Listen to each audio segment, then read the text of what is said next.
You should come to Cologne a few weeks ago to FIBO, and you invite me. You didn't make it. So sad, because then we would met before. So it's so amazing, that movie. Let me say that it's mind blowing. Oh, thank you. And you two are both so great. So how physical was that shooting for you? It was, but it was a grit that we all wanted. You know, I think you sign up to a Mad Max movie knowing that you're going to try for something that's like kind of impossible, and that's part of the thrill.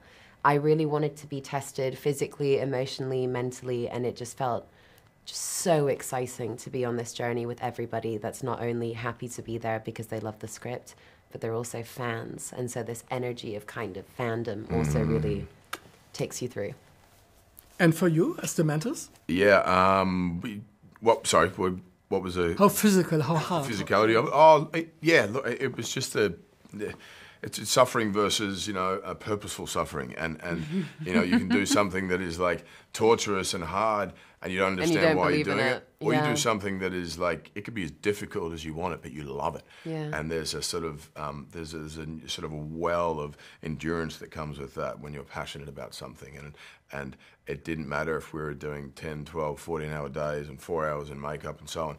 The joy of being there and the sort of collective enthusiasm, everyone, there was an infectious quality to that. And it's so creatively satisfying, rewarding.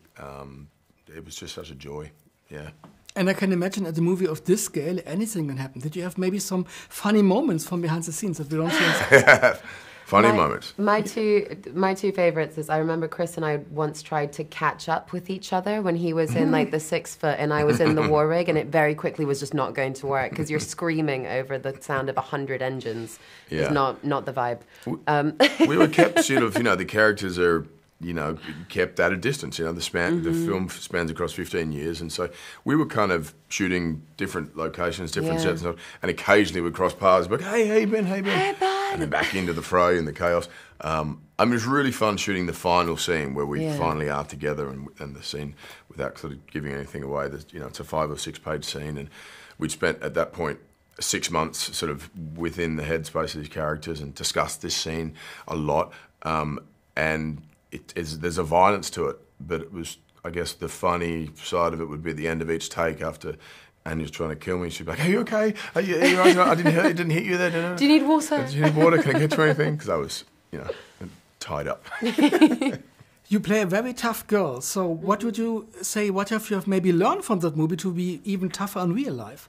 Oh, I was just discussing this. There are some characters that you play them and then you have to let them go at the end of it because you need to separate yourself. And then there are some characters that you play and you think, oh, I'll look at myself, from now on as before I played this role and after I played this role. And I think the thing with Furiosa is that she just has this tenacity where you really can't push her down. And I think for most women, we have this understanding that you're often suppressed and repressed and kind of silenced, and I think the fact that she just continuously gets up and goes again and again and again, and at some point, is a victor, I'm very inspired by that. And at the first time, I have to say, when I saw the movie, I thought this red cape was some kind of homage to Thor, and then I got the information it wasn't, so this is my solidarity for that.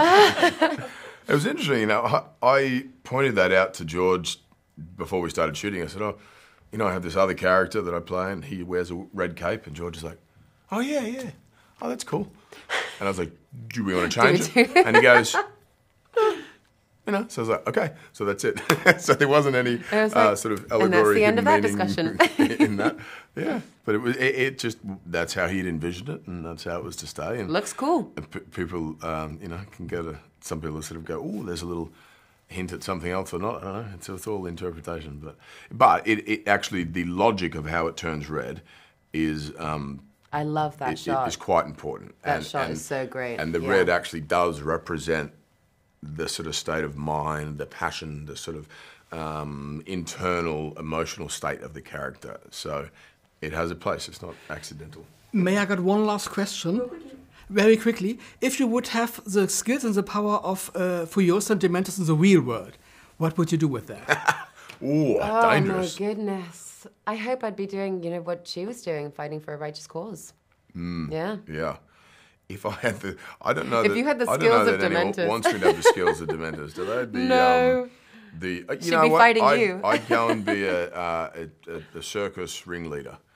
There you Yeah. go. And rather than conducting violent chaos, I could Be entertaining. organise juggling acts and Yeah. acrobatics and fire breathing kangaroos and all sorts of fun stuff.